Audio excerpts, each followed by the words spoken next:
Everton e não carrega a Bíblia, e tem no celular, não tem problema. Só tem que botar carga no celular para funcionar o culto, toda a pregação, tá bom?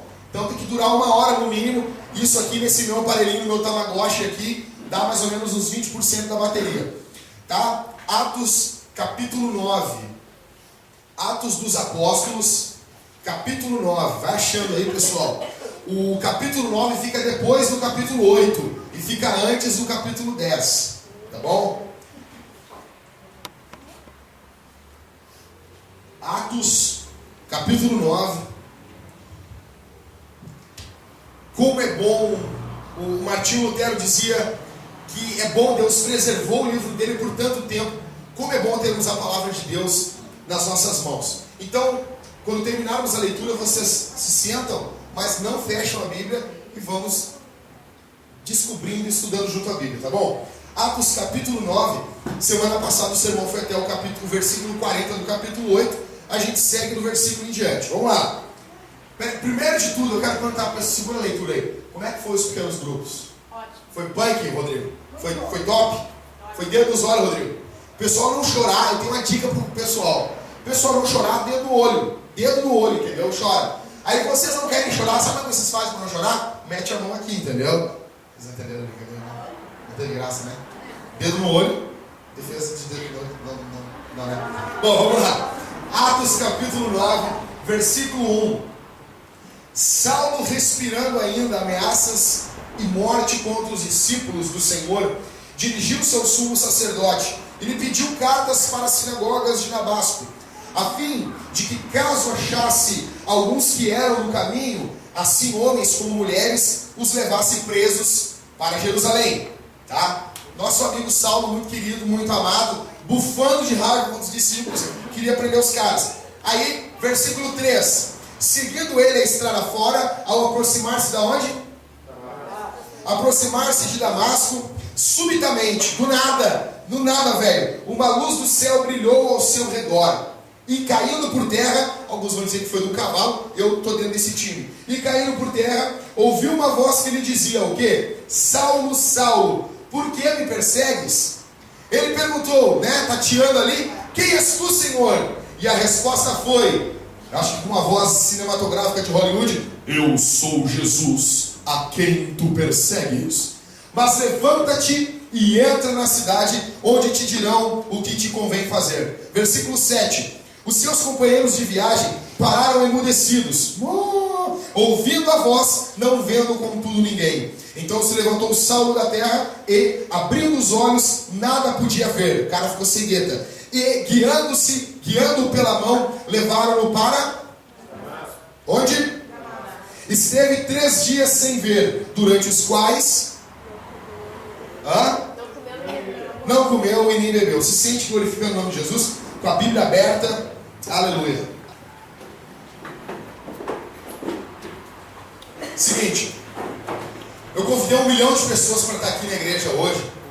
E assim, a gente convida para as pessoas estar junto com a gente, eles dão certeza. Eu fiz os caras jurar, fazer o dedinho comigo, dar o dedinho, dar o minguinho. Tava todo mundo certo, mas aí tinha um jogo de Copa do Mundo, né? Bom, pessoal, seguinte, olha para mim. Não tem como a gente falar de Israel sem falar de Abraão. Tem como falar de Israel, nação de Israel, sem falar de Abraão? Vocês se lembram que nação de Israel vem de Abraão, né? Todo mundo já leu essa parte da Bíblia. Legal. Não tem como a gente falar do Êxodo.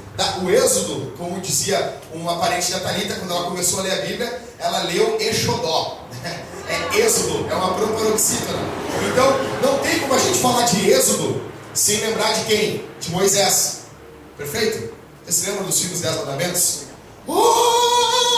Aquela música tocando, aqueles violino violento, o mar abrindo, aqueles efeitos chroma key da década de 50, galera passando, nada de computador, nada de duplicar as pessoas, era uma negada, todo mundo caminhando bem louco. Você se lembra disso? E Moisés era o como é que é o nome do ator? Charlton Heston. Hã? Charlton Heston. Pô, tem que botar gravar um negócio aqui, senão tu vai falar aí, agora que eu me lembrei. E eu tô bem feliz aqui, cara, tu acredita? Isso é pecado mesmo, cara. Aí, Charlton, como é? Heston. Heston, é esse negócio aí. Então, não tem como a gente falar de Êxodo sem falar de Moisés. Não tem como a gente falar de direitos civis sem falar de Martin Luther King. I have a dream. É assim, né? Bonito. Eu tenho um sonho. Não era de padaria. Ele tinha um sonho. Bom, não tem como nós falarmos de seleção brasileira sem lembrarmos de Pelé. Entende? Todas aquelas pessoas que dizem que o Maradona foi maior do que Pelé, eu dou uma risada e eu entendo que eu conheci alguém que não entendeu de futebol. Maradona foi um craque, um cracaço, foi animal, só que Pelé é incomparável, porque Pelé foi Pelé na época que não existia cartão vermelho. Então tu podia bater, e o cara não era expulso. E ele jogava daquele jeito ali, na época que não tinha cartão vermelho. Quando o meu time disse isso, eu achava o Maradona melhor que Pelé. Daí o meu time disse, não, o Pelé fez aquilo numa época que não existia cartão vermelho. Aí me caiu os butiá do bolso. Os butiá caíram do meu bolso. Então não tem como falar da seleção brasileira sem falar de Pelé. Não tem como falar do Grêmio sem falar de Renato Portaluppi. Ninguém aqui conheceu o Renato Portaluppi, Renatão. Mas minha mãe conheceu. Então o Renato Portaluppi fez o gol do título mundial do Grêmio. Como não tem como nós falarmos do Inter sem lembrarmos de Gabiru. Que droga. Bom, Gabiru, que foi o grande ídolo colorado que fez o gol contra o Barcelona e o Inter foi campeão. Teve seu primeiro título internacional, dando sentido ao nome internacional no ano 2000. Bom, então assim, não tem como nós falarmos isso, pessoal. Não tem como. E não tem como a gente falar de cristianismo sem falar de Paulo. Não tem como eu falar de cristianismo, de evangelho, de igreja do Novo Testamento sem falar de Paulo. Vocês estão entendendo? Não tem como. Não tem como a gente falar, pessoal, atenção aqui em mim. Não tem como a gente falar de cristianismo sem falar de Paulo. O cristianismo que conhecemos hoje jamais seria assim se Paulo não tivesse existido. O raciocínio simples, pois Deus, de certa forma, levantaria outra pessoa para continuar os seus planos. Bom, quem era Paulo?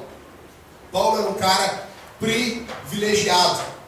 Ele era um judeu com cidadania romana. Pessoal, atenção aqui em mim. Ele era um judeu com cidadania romana. Ou seja, ele tinha uma dupla cidadania. Ele nasceu em Tarso, ele era o Paulo de Tarso. Ele era da tribo de Benjamim e ele tinha uma dupla cidadania, uma cidadania romana. Como, por exemplo, o cara pode ser brasileiro, como eu conheço um cara que ele é americano e ele tem uma cidadania brasileira. Ele tem uma dupla cidadania. Paulo era esse cara. Ele era da tribo de Benjamim, ele tinha nascido em Tarso. Ele era da seita dos fariseus, o grupo mais radical de Israel. O grupo mais radical lá de Israel. Quem ele era? Ele era um cara resiliente, ele era um cara focado em meio aos problemas. Podia vir os problemas, podia vir as dificuldades, Paulo era um cara focado. Não era uma chuvinha que fazia ele não ir no serviço. Não era uma gripe, um espirro que fazia ele já não ir no culto. Ele era um cara focado. Ele era um cara que ele andava, ele percorria cerca de 20 quilômetros por dia. Pessoal, nós estamos a praticamente 7 quilômetros da rua General Câmara, no centro de Porto Alegre. Se nós virmos para cá a pé e voltarmos a pé para o centro, nós teremos caminhado 14 quilômetros. Paulo caminhava por dia uma média de 20 quilômetros. Ele foi odiado, ele foi desprezado, Paulo foi açoitado, Paulo foi apedrejado. A Bíblia diz que Paulo foi dado como morto. Sabe o que é tu bater no cara? Bater e morreu. Sabe o que é isso? Paulo era esse cara. Paulo foi um cara brilhante. Ele aprendeu com Gamaliel, que era um homem inteligentíssimo. A carta aos Romanos, quem já leu a carta aos Romanos vai ver isso. O Novo Testamento são cartas. Quem de vocês lê um e-mail? Eu vou ler um pedaço do e-mail do Leonardo hoje, vou ler outro pedaço amanhã, e vou ler outro pedaço depois de amanhã. Ninguém lê assim.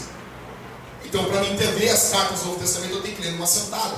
Eu faço um chimarrão, eu pego uma térmica, eu vou enfrenar o mate, e eu vou ler a carta aos Romanos tomando chimarrão, para mim entender o que Paulo está escrevendo, porque aquilo é uma carta, e carta a gente não lê a prestação.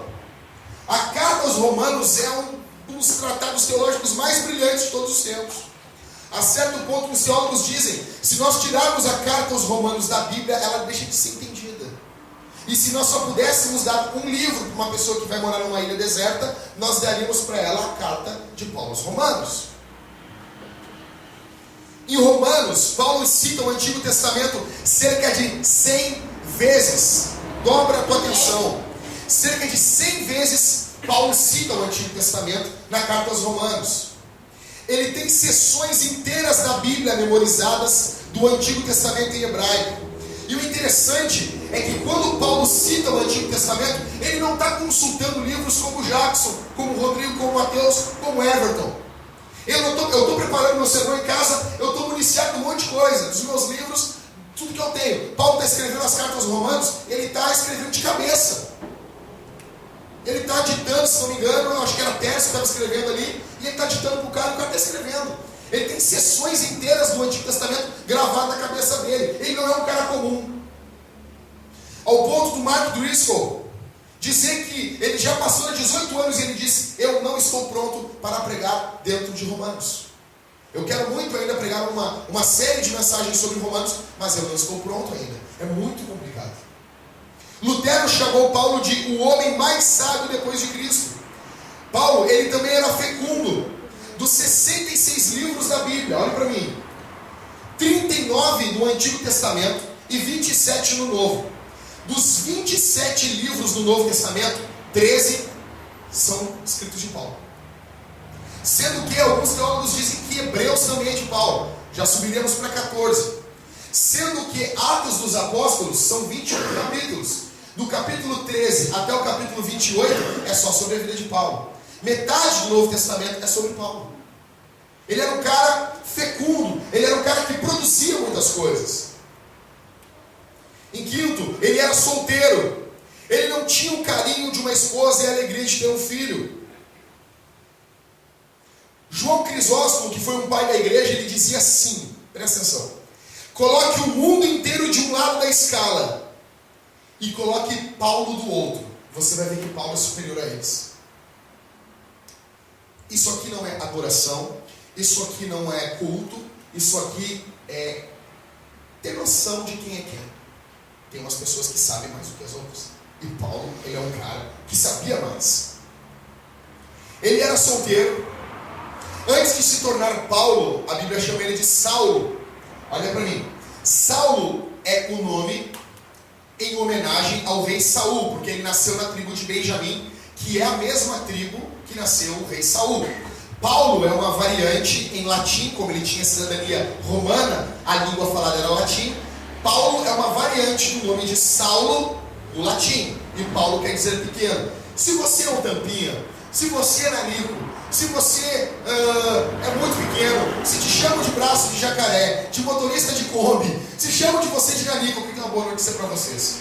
Paulo provavelmente tinha 1,37 m de altura. O cara era muito pequeno. Ele era muito pequenininho.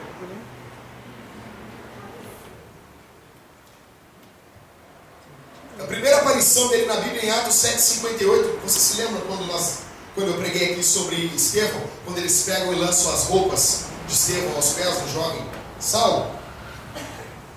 Mais 3 coisas sobre Saulo. Ele era muito religioso. Gálatas capítulo 1 e Filipenses capítulo 2 ou capítulo 3 vão falar sobre isso. Ele era um cara muito rígido.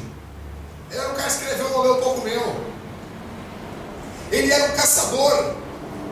A Bíblia mostra que ele assolava a igreja de Deus. Quando ele está sendo entrevistado pelo rei Agripa, lá no capítulo 22 ou 26 de Atos, ele vai dizer que ele levava os discípulos a blasfemarem, a falarem coisas contra Deus. Era um terror tão grande. Olha a tua Bíblia aí no versículo 1 de capítulo 9. O que diz aí? Saulo o quê? Respirando o quê? Ameaças. O termo no grego, esse respirando ameaças, ele é quando um animal feroz está irado, está indignado, e ele está arfando de indignado, querendo atacar a sua presa. Esse é Paulo. Ele também era um cara comprometido. Minha pergunta para vocês aqui essa noite. Daqui até Tramandaí nós temos acho que uns 100 quilômetros, correto? Correto? Então é 100 quilômetros. Já que ninguém. Então é 100 quilômetros. Nós temos 100 quilômetros daqui até Tramandaí. Paulo, ele está fazendo uma viagem de 240 quilômetros para matar crente. Ele está indo matar crente e ele está disposto a como ir daqui a Tramandaí e voltar e caminhar até mais a metade para matar crente. Minha pergunta para vocês essa noite é a seguinte: vocês teriam disposição de andar 250 quilômetros para pregar o Evangelho? O problema é que nós não temos disposição para pregar, mas os inimigos da igreja têm disposição para fazer essas coisas para destruir a igreja. Ele era um cara comprometido com o que ele vivia. Eu quero falar para vocês também sobre 4 coisas sobre a intervenção de Jesus na vida de Paulo. Primeiro, Jesus considera um ataque sobre a igreja como um ataque a ele. Capítulo 9, versículo 4 e versículo 5. Lê comigo aí. O que diz? Caindo por terra, ouviu o quê? Uma voz que dizia o que para ele? Saulo, Saulo, porque me persegue. Ele não estava perseguindo a igreja? E Jesus está dizendo que por que tu me persegue? Versículo 5. Ele perguntou: quem és tu, Senhor? O que Jesus disse? Eu sou Jesus, a quem te persegue. Eu quero dizer para vocês uma coisa: perseguir a igreja é o mesmo que perseguir Jesus. Jesus defende a sua igreja. Mais cedo ou mais tarde, todos os perseguidores ouvirão essa voz.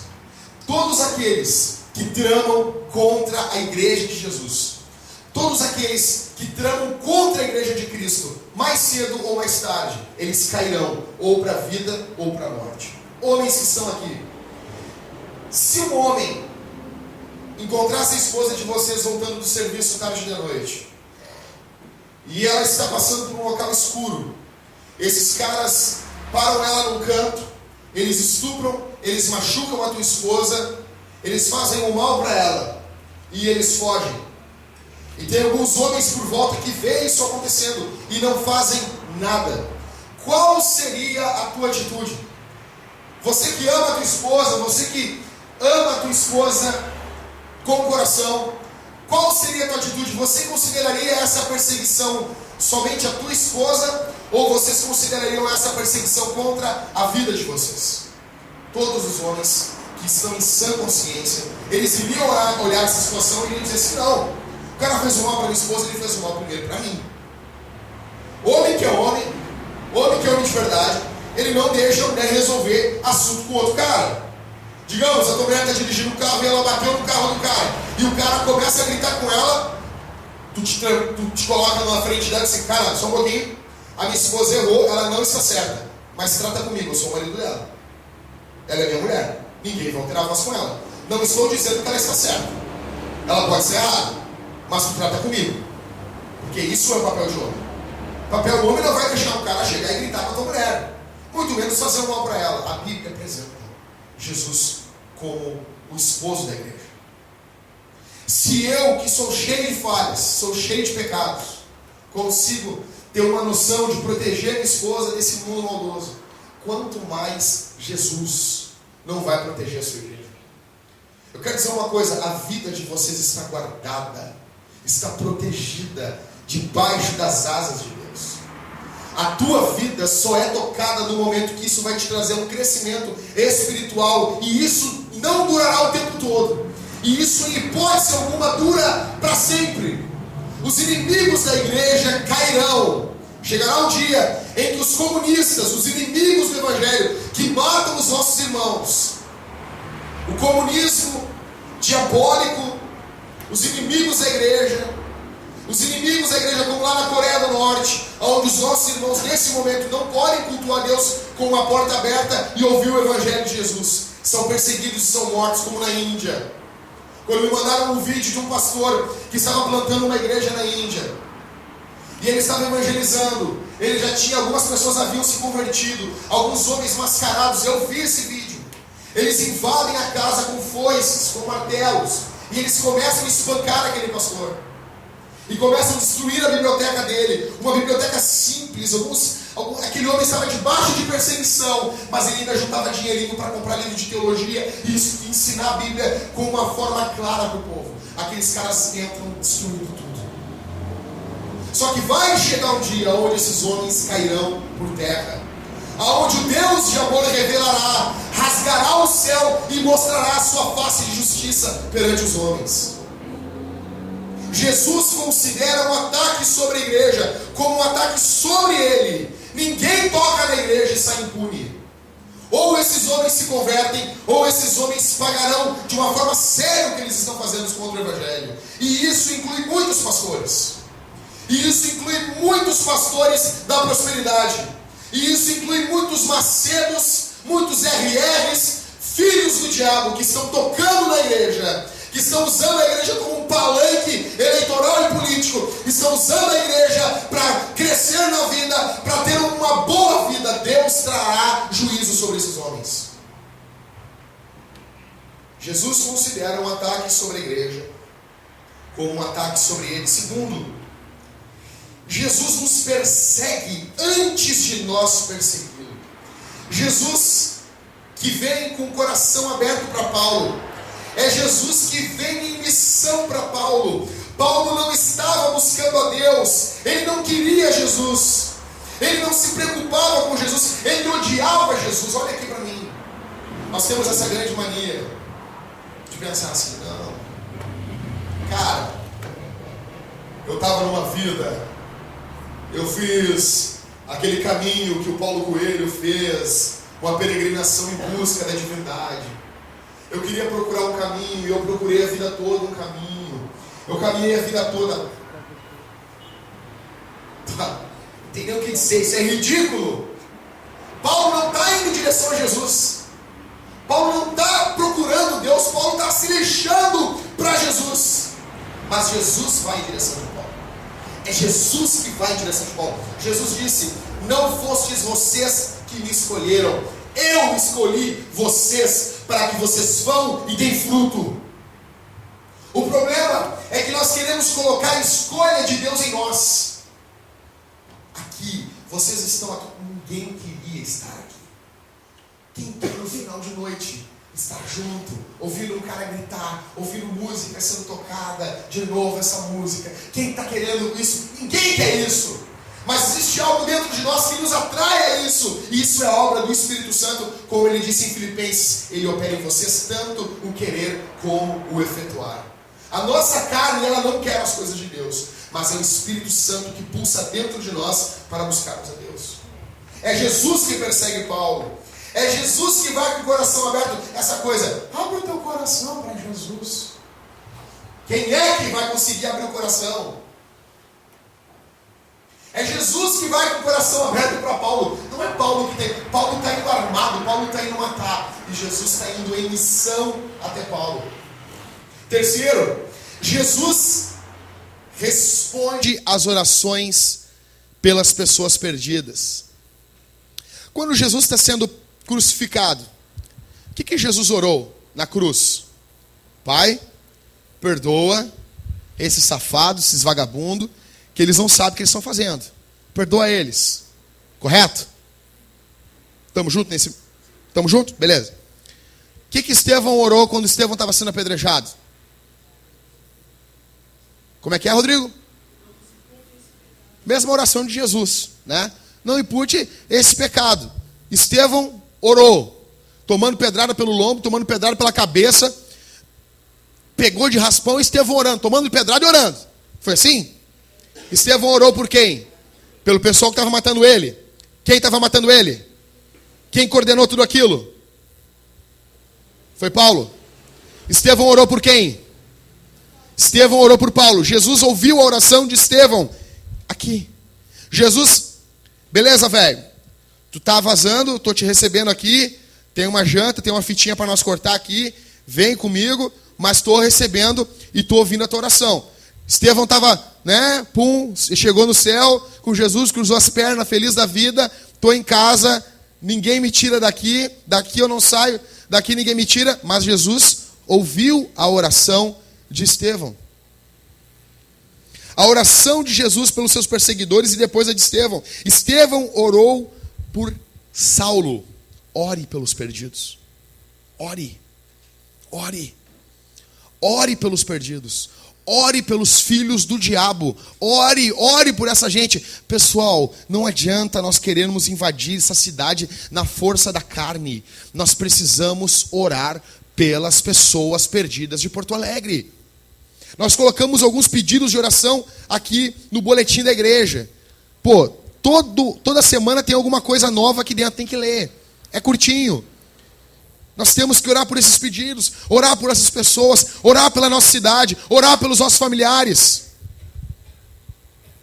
Em quarto, Jesus salva pelo mérito, correto? Faz o bem, aí tu vai ser salvo. É isso que a Bíblia diz? Cumpre todas as regrinhas direitinho, e daí tu ganha uma medalhinha, ganha uma estrelinha no caderninho ali, e é isso. Vai ganhar uma calói no final do ano. Eu sou velho, cara. Na minha época, o nosso sonho era uma bicicleta. E tinha lá, pai, não esqueça da minha calói. Mas agora, gurizada, é tudo... eu quero um iPad, eu quero um iPhone, um isso, aquilo. Jesus salva pelo quê? Pela graça.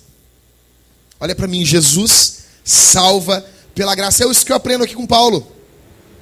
Jesus salva somente pela graça. O pior dos pecadores. Paulo vai dizer, eu sou o pior dos pecadores. Ele matou gente, ele fez cristãos blasfemarem.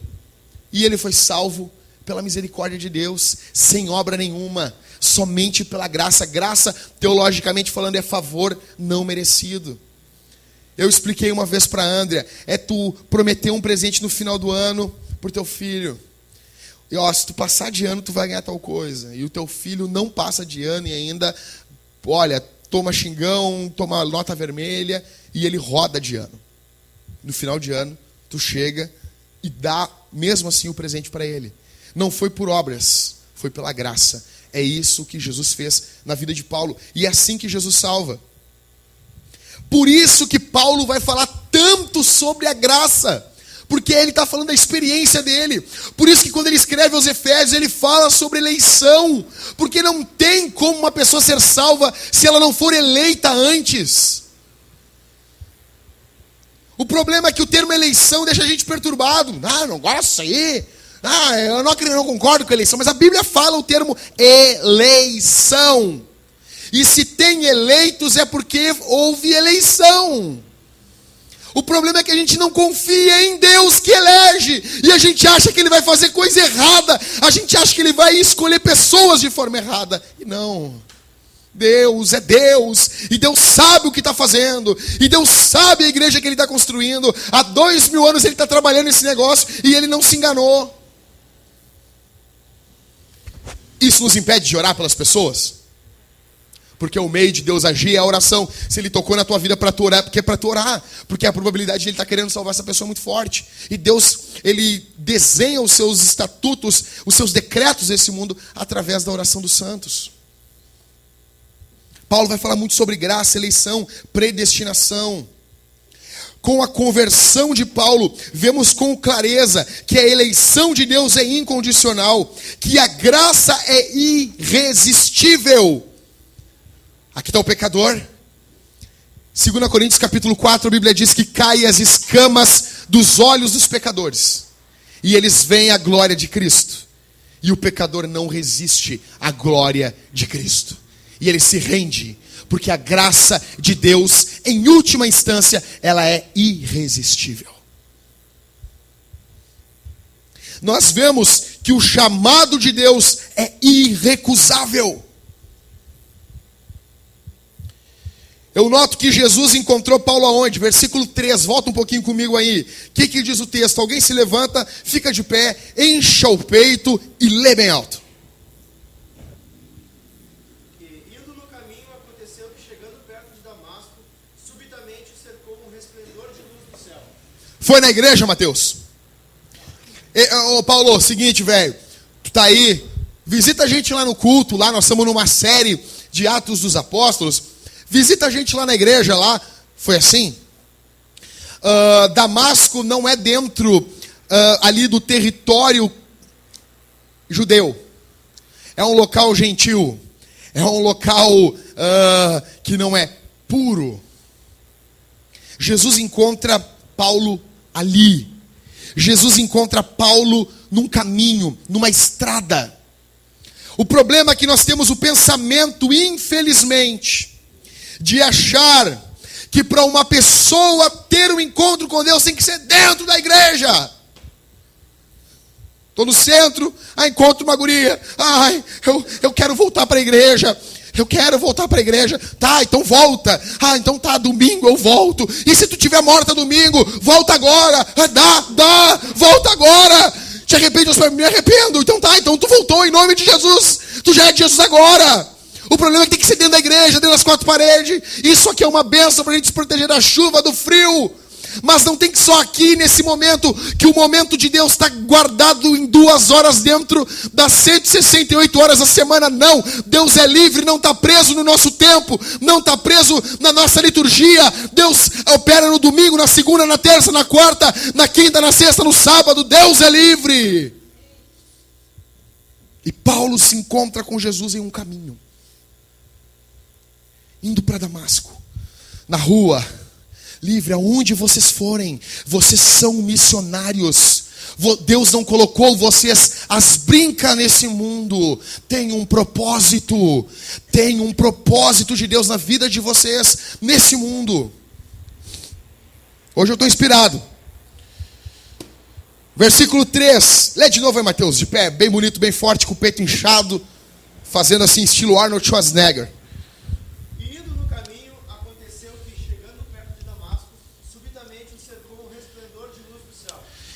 Quando que foi?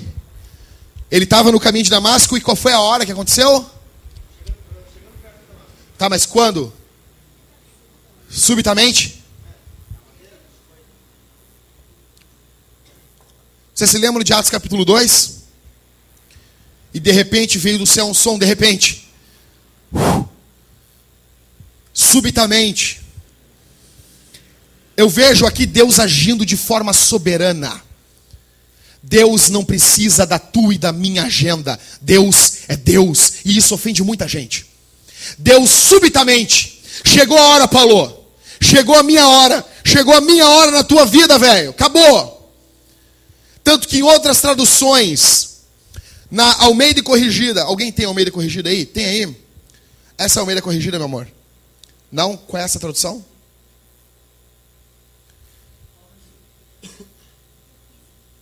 Corrigida? Me alcança aqui, por favor. Olha o que diz. Atos capítulo 9. E o versículo 5 diz assim. Eu vou ler na versão da corrigida. Diz assim. E ele disse, quem é, Senhor? E disse o Senhor, eu sou Jesus, a quem tu persegues. Duro é para ti recalcitrar contra os aguilhões. Recalcitrar contra os aguilhões, o que é isso? Jackson, por que não tem esse texto na atualizada? Porque a versão corrigida vem das cópias de Jerônimo.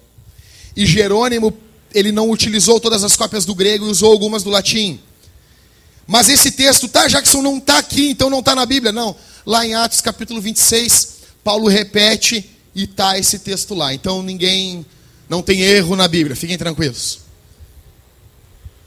Mas o texto diz, Jesus diz para Paulo assim, duro é para ti recalcitrar contra os aguilhões. O que é isso? Cara, lá estava indo o boizinho, e eles botavam uns espetos de prata, de ferro, para o boi seguir o caminho dele. E quando o boi se indignava e ele queria sair do caminho, ele não podia sair, que aquilo espetava. E quando o boi era muito bravo, era muito indomável, aquilo ele se mexia demais e aquilo causava um estrago enorme dele. Quanto mais ele lutasse, mais machucado ele ficava. Jesus está dizendo, tu é um touro indomável, mas não luta contra mim, tu vai te machucar. Não luta. Essa tua luta é para a tua morte.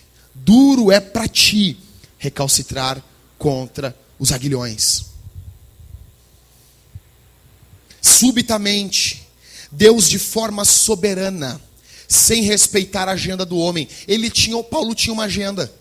Paulo tinha uma agenda, vou lá, vou fazer isso, vou fazer aquilo, como muitos de nós temos. Amanhã eu quero comemorar os meus 9 anos de casado com a minha digníssima esposa. 9 anos aturando essa peça. 9 anos que ela me atura.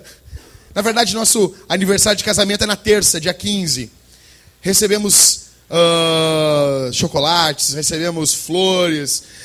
Estamos lá, eu dou meu endereço para vocês podem mandar para nós. Só que na terça-feira eu tenho um encontro com os rapazes. Então a minha esposa, muito querida que é, disse, meu amor, não tem problema.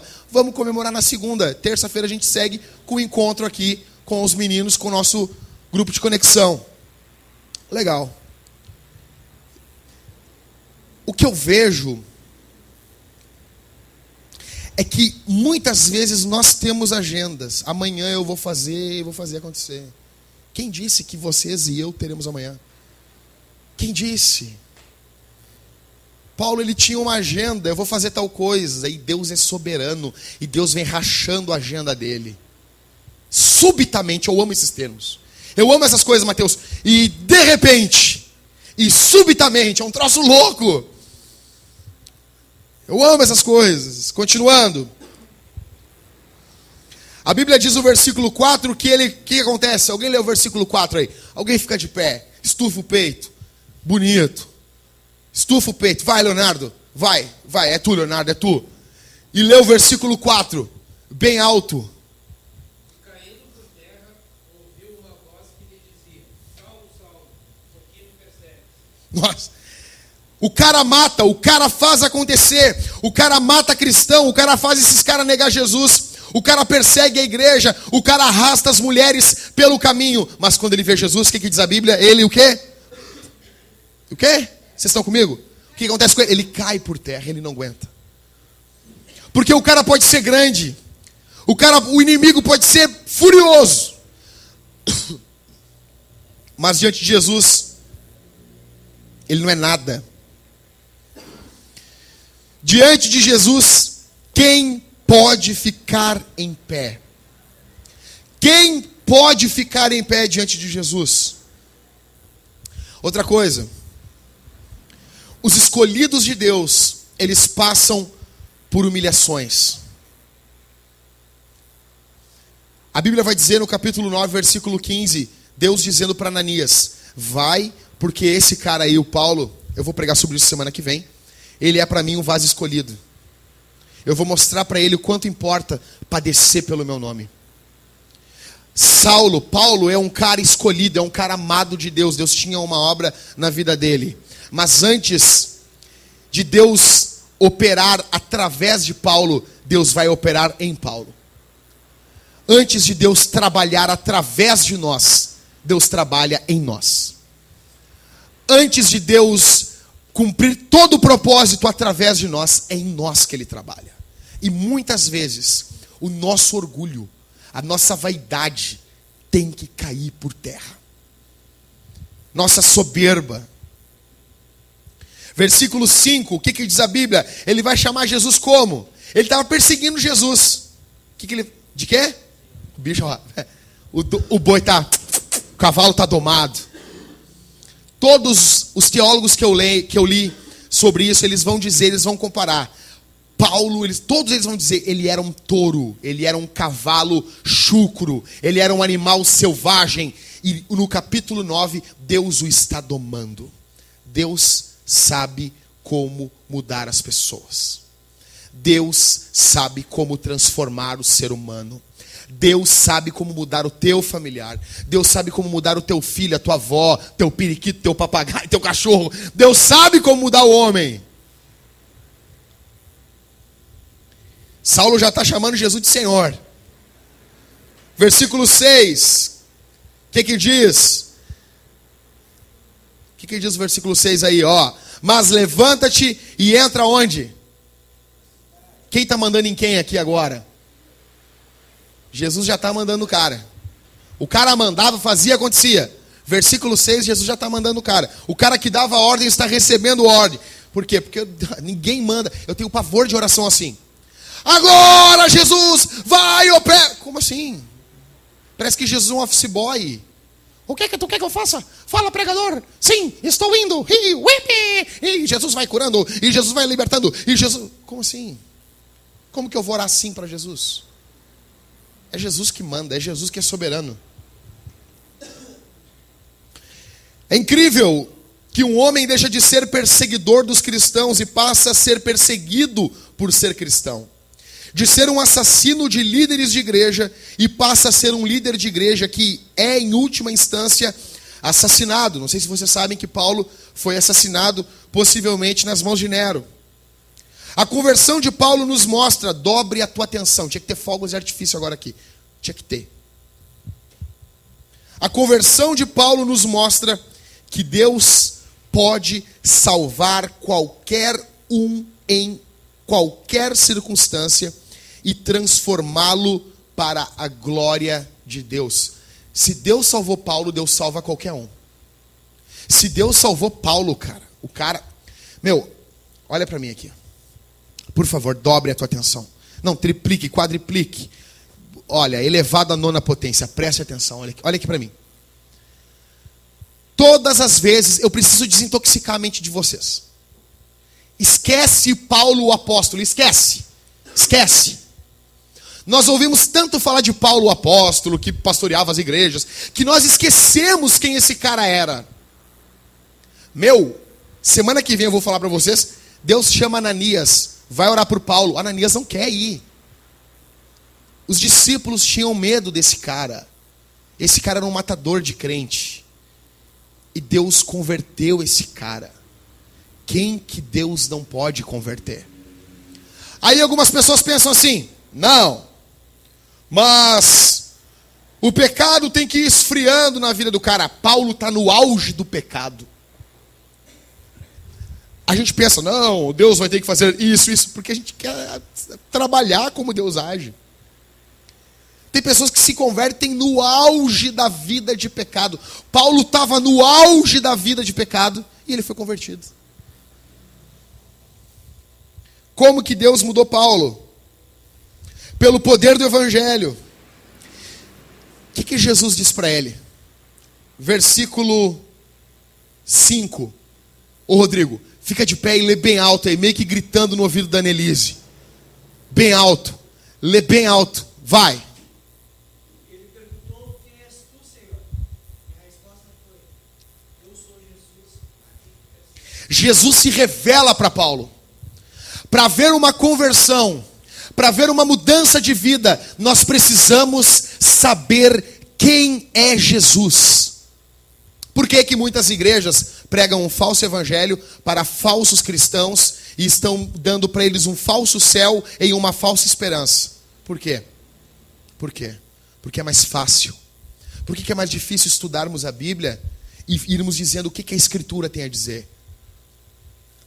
Para termos um crescimento espiritual, uma mudança de vida, para querermos pregar o evangelho para os perdidos, nós precisamos saber quem é Jesus. Jesus se revela para Paulo. Jesus diz: eu sou Jesus.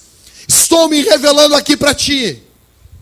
Jackson, eu quero ter essa revelação. Cara, possivelmente,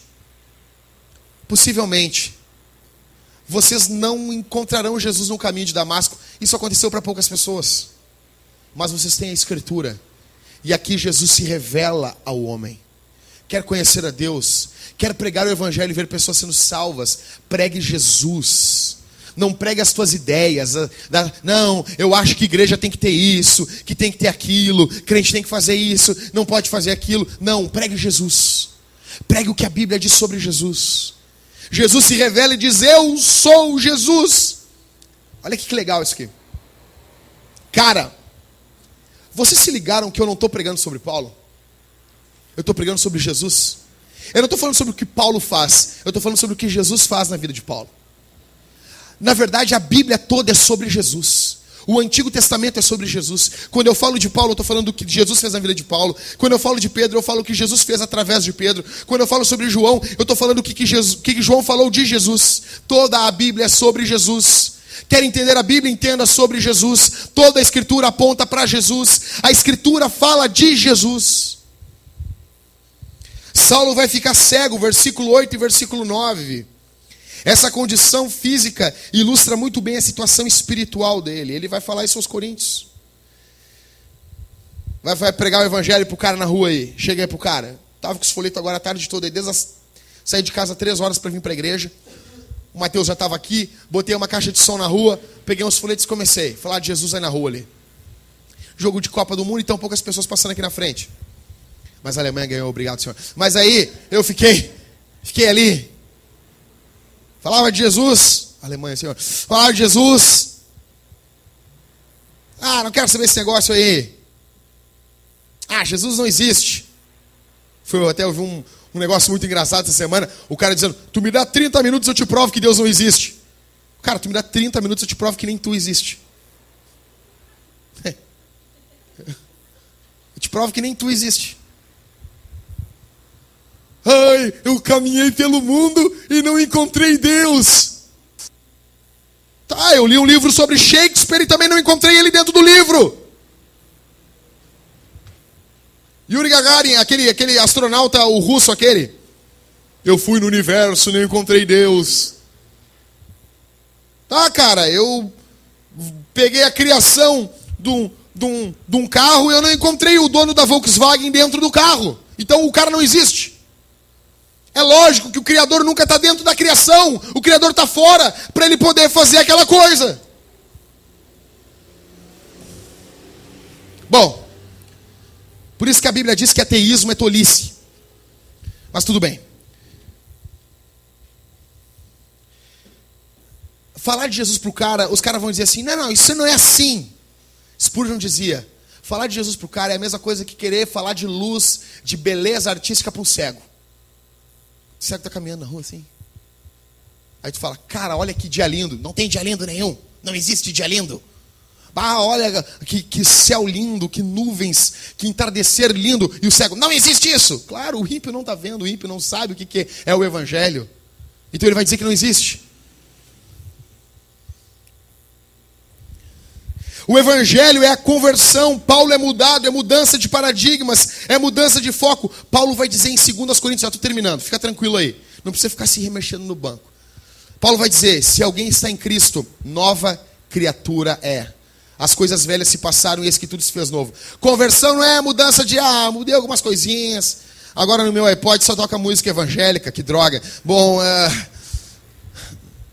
mandaram um e-mail para minha semana. Jackson, agora sou crente. Eu não posso ouvir Ramones. Eu disse, por quê? Ouve Ramones. Jackson, mas eu não aguento ouvir o Diante do Trono, é muita choradeira. Nem eu aguento, cara. Eu também não aguento, é muita choradeira. Senhor, Senhor, Senhor. O leão, o leão, o leão. Eu também não aguento. Isso não é conversão, cara. Conversão é mudança de mente, é metanoia, é mudança de tudo. A forma como eu me relaciono com o mundo é outro mundo. É tudo diferente. É tudo, tava tudo, como diz A.W. Tozer, tudo está errado até Deus meter a mão dele. Está tudo errado. Isso não é simplesmente agora eu não uso uma camisa da Renner, eu uso uma camisa de Jesus. Agora eu não uso a música do mundo, eu uso a música de Jesus. Agora eu não tomo mais a água do mundo, eu tomo a água de Jesus. Velho, eu ando no carro do mundo, eu ando no ônibus do mundo, eu uso o iPad do mundo, eu uso a tábua do mundo, eu uso o tênis do mundo, eu uso tudo do mundo, eu não uso nada de Marte. Isso não é conversão, conversão é mudança de mente, é mudança de coração. Aquilo que Deus odeia, eu odeio. Jackson, Deus não odeia. Para eu amar, eu tenho que odiar algumas coisas. Se eu amo crianças, eu odeio aborto. Se eu amo o próximo, eu odeio a violência. Então eu passo a odiar o que Deus odeia, eu passo a amar o que Deus ama. Eu passo a amar a palavra de Deus. Eu passo a amar a igreja. Eu passo a amar o meu próximo. Isso é conversão. Isso é uma obra que é feita dentro do homem. E homem nenhum, e religião nenhuma, e pastor nenhum, e nenhum pensamento humano pode fazer. É só o Espírito Santo que faz. Paulo queria matar. Agora ele quer morrer pela igreja. Vocês se ligaram isso? Você lembra que eu preguei em Filipenses para vocês? Vocês se lembram disso? Vocês estão comigo aqui ainda? Paulo queria matar a igreja. E Filipenses ele quer dar vida pela igreja. Porque ele foi convertido. Deus nos resgata assim como Paulo, pro finalzinho da mensagem. Deus, você se lembra que no começo da pregação eu falei que Paulo tinha um status privilegiado? Ele era romano e judeu, e como romano ele podia dar várias voltas ali. Vocês sabem disso, né? Como lá na Europa, o cara que tem a cidadania europeia, ele pode andar em todos os países. Você sabe disso?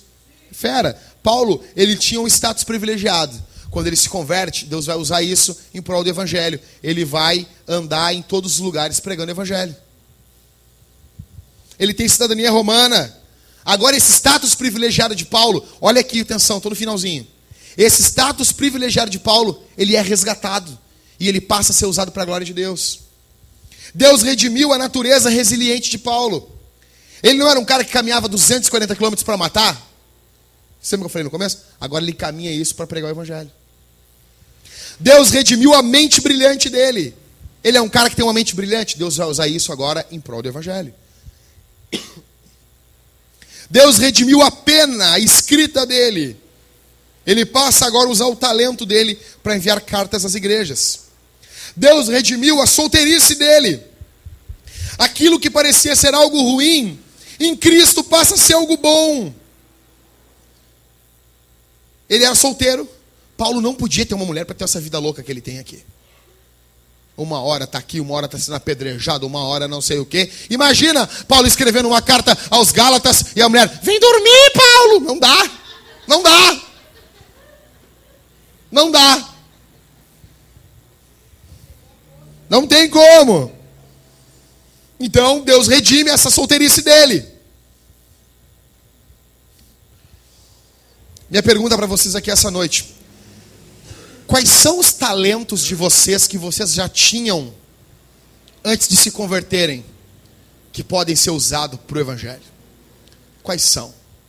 Quais são os talentos que Jesus pode resgatar na vida de vocês, que não precisam morrer com a conversão? Jackson, eu sabia dançar naqueles ferros. Não, isso aí a gente não precisa. Isso aí guarda pro teu marido, isso aí a gente não dá pra fazer na igreja. Não queremos. Tem um nome para esse negócio aí.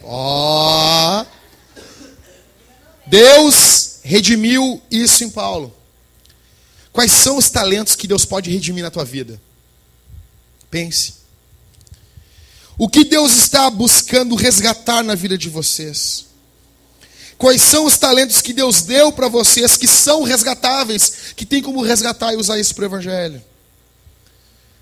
Para dormir pensando, eu quero trazer 4 aplicações, mas são 4 frases para a gente praticar durante a semana. Que é um porquê que a gente não tem culto durante a semana sem ser os grupos pequenos. Porque tem que ter tempo para praticar isso aqui. Senão o cara vem no culto terça-feira e já tem uma outra pregação. Mas dessa não dá tempo, cara. Eu ouvi uma pregação, eu quero praticar isso, eu nem tive tempo, já estou ouvindo outra. Então, em primeiro lugar, renda-se. Renda-se. Não adianta lutar contra Deus. Vocês que estão aqui me ouvindo, não adianta lutar contra Deus. Se lance, se atire nas mãos de Jesus. Lutero dizia que a fé que salva é a fé que se lança em Deus para viver ou para morrer. Lutero dizia, ainda que Jesus viesse caminhando na rua com uma espada na mão, eu correria em direção a ele e o abraçaria, porque eu sei que ele não quer o meu mal, ele quer o meu bem. Se lance em Deus. Segundo, louve a Deus pela graça de Deus. Vocês são detestáveis. Vocês são o lixo do mundo.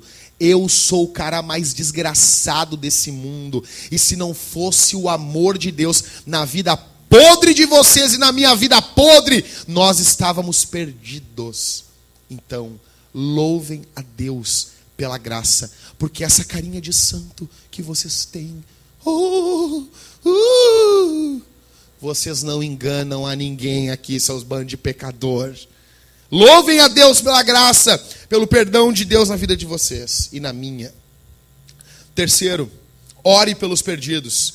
Confie no Deus que move o mundo através das orações dos seus santos. Não desanimem. Não desanimem. Orem. Orem. Orem. Lutem. Lutem em oração pelas pessoas que vocês querem ganhar para Cristo. Lutem em oração. Lutem em oração. Batalhem em oração pelos pecadores. Em quarto e último, Deus resgatou não somente você, mas os seus dons. Utilize eles para a glória de Deus. Vamos ficar de pé?